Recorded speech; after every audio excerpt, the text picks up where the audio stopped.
ఎందుకు యేసు ప్రభువుని బలవంతుడైన దేవుడు అని అంటారు?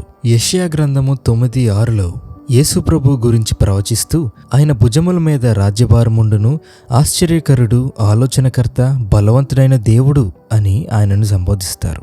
దేవుడు అంటే శక్తిమంతుడు, బలవంతుడు, సర్వోన్నతుడు ఇవన్నీ పిలవడం సహజమే గాని బలవంతుడైన దేవుడు అని యేసు ప్రభువును పిలవడానికి ఒక ప్రత్యేకమైన కారణం ఉంది. ఈ బలము మానవులు అనుకున్న దేహబలమో లేదా యుద్ధ బలమో లేదా 1000 మందిని చంపే బలమో కాదు గాని ఇది ఏ మానవునికి లేని బలము.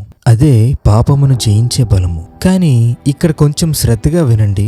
ఆ బలము ఏ మానవునికి లేనిది అయినప్పటికీ ఆ బలమును ప్రదర్శించడానికి మాత్రము మానవునిగా మారాల్సిన అవసరము ఉన్నది. దైవత్వం కలిగి ఉండి పాపమును జయించడం వేరే విషయం గాని సంపూర్ణ మానవునిగా శరీరధారిగా అయ్యి మన మధ్యకు వచ్చి హెబ్రీయులకు రాసిన పత్రిక 4:15లో అన్నట్టుగా సమస్త విషయములలోనూ మనవలే శోధింపబడినను ఆయన పాపము లేనివాడుగా ఉండెను. మానవుడు చేయలేని పనులు అంటే శత్రువును ప్రేమించడమే గాని, శరీర శోధనలను జయించడమే గాని, నేత్రాశ, అసూయ, ద్వేషము, కపటము సమస్త పాపములన్నిటినీ మానవునిగా మారి జయించడమే బలము. అందుకే యేసు ప్రభువు బలవంతుడైన దేవుడు.